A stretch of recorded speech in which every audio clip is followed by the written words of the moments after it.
Año 1990, octavo de final de la Copa Libertadores. Colo-Colo lo tenía todo para avanzar. Ganaba 2-0 en el entretiempo, después 3-2, pero la historia tenía otros planes.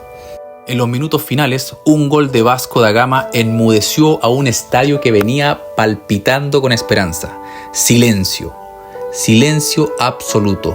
Un estadio callado. Miguel Ramírez, uno de los jugadores, diría después que nunca más vio un estadio lleno y en silencio. Porque ese día no solo se perdió una llave, se rompió una ilusión. Pero, ¿y si en ese dolor había algo más? ¿Y si en ese fracaso, entre comillas, no era un final, sino una bisagra? Después de esa eliminación, Arturo Salat, el líder, decide dar un paso al costado. Sentía que su camino con el club había terminado. Y así, casi sin darnos cuenta, se cerraba un ciclo que muchos consideraban bueno, pero bueno no siempre es suficiente. La dirigencia decide arriesgar y trae a Mirko Josic, un europeo que ya había trabajado en las inferiores del club. Cuando Mirko llegó a Colo-Colo no era el entrenador que los jugadores esperaban. No era carismático, no hablaba bien español, ni siquiera se acercaba demasiado. No era como Arturo, que era más que un técnico, casi un padre, cercano, cálido, siempre con la palabra, con un consejo. Los jugadores lo querían, lo respetaban porque sentían que él los veía como persona antes que como futbolista. Pero Josic era diferente. Era frío, distante, profesional, no venía a convencer con la palabra, venía a trabajar, venía a exigir, venía a cambiarlo todo. Año 1991, Colo-Colo gana el campeonato nacional y con esa victoria no solo consigue una copa, consigue algo más importante, la posibilidad de soñar con otra más lejana, la Copa Libertadores. Y ahí comienza la historia. Grupo compartido con Deportes Concepción, Liga de Quito y Barcelona de Guayaquil. El primer partido, empate sin goles. Gris, silencioso. Pero no fue un tropiezo, fue una advertencia. Esto no iba a ser fácil, y es que las grandes gestas nunca lo son. Después vendría el despertar. Goleada 3-1 a Barcelona, triunfo sólido ante Concepción, una exhibición de fútbol ante Liga de Quito 3-0 y un empate sin goles en Ecuador, que sabía a solidez. Colo-Colo ganaba su grupo invicto, 10 goles a favor, solo 3 en contra, pero más allá de los números había algo que crecía, la fe. Esa fe que a veces está dormida, esa que el año anterior se había quebrado con un gol sobre la hora, esa que el silencio del estadio había dejado herida, esa volvía a despertar. Mirko Josic implementó un sistema táctico que se sentía extranjero, un 4-3-3 de ritmo alto, con mucho trabajo físico, mucha presión, mucha disciplina. No hablaba con los jugadores más de lo necesario y cuando lo hacía era contradictor.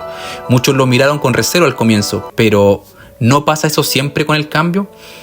Lo desconocido incomoda, el rigor molesta, pero dio resultado. Ese rigor dio resultado, ese frío dio forma, esa distancia despertó algo. Porque en Chile pareciera que el jugador cuando le ponen un freno, cuando le dicen trabaja, cuando le dejan de dar palmadita en la espalda, responde, saca su mejor versión. Lo vimos con Josic y más tarde con Bielsa, ambos fríos, ambos exigentes, ambos revolucionarios. Y yo me pregunto, ¿será que necesitamos menos abrazo y más estructura? ¿Será que a veces el te exijo vale más que el te entiendo? Fase final. Primero, en octavo de final Universitario. En Lima, empate sin goles, pero en casa, el Monumental empezaba a hablar. Doblete de Rubén Espinosa, victoria a paso firme. Después, los Gigantes de Uruguay. Nacional, un nombre que pesa, una camiseta que impone, pero Colo-Colo nos achicó. En el Monumental, 4-0. Alegría y una hinchada que ya no estaba en silencio, estaba de pie. Montevideo dolió, derrota 2-0, pero ya no importaba. El trabajo estaba hecho, el equipo avanzaba, la historia se escribía. Hay partidos que son más que fútbol, son batallas, son cicatrices, son momentos donde se definen quiénes son y cuánto estás dispuesto a dejar en la cancha. 16 de mayo de 1991. Colo-Colo llega a Buenos Aires para enfrentar a Boca Juniors. Pero no a cualquier Boca, era el Boca de la Bombonera. La cancha que vibra, la que aprieta, que grita hasta dejar sin aire. Boca no había perdido en esa Libertadores en su estadio. Y ese día no fue la excepción. Un penal, gol de Graziani, 1-0. 22 de mayo, la vuelta, Estadio Monumental, Santiago teñido de blanco. No era solo un partido, era la revancha, era la oportunidad, era todo.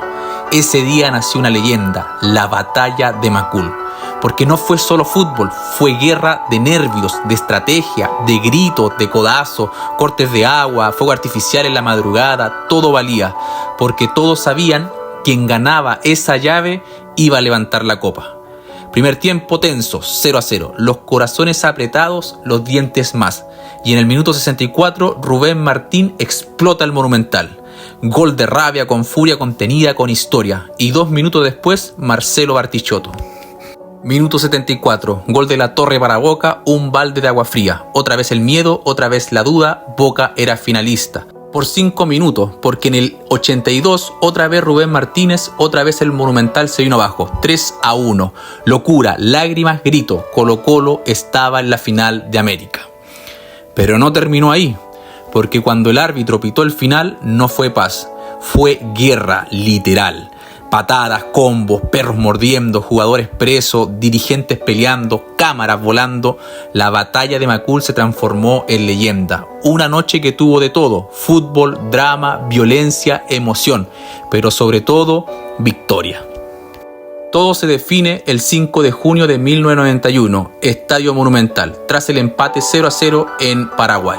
Santiago tiembla, el país soñaba, porque esa noche no era una más. Esa noche algo se sentía distinto, como si el viento trajera un mensaje. Hoy la historia cambia.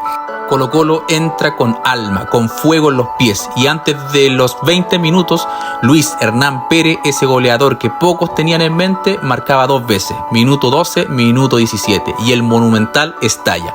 El partido seguía, el reloj avanzaba, y en el minuto 85, Leonel Herrera sentencia el partido. Y entonces, silencio por un segundo, respira profundo y suena el pitazo final. Y con ese sonido se rompe una maldición. Chile tocó la copa, la abrazó, la levantó. Fuegos artificiales, lágrimas, gritos, historias que se cruzaban, abuelos que nunca pensaron vivirlo, padres abrazando a sus hijos, un país entero celebrando como nunca.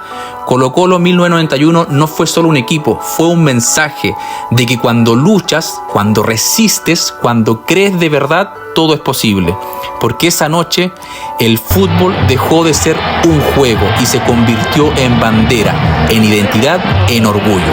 Y hasta hoy, en 2025, sigue siendo la única, la primera, la inolvidable.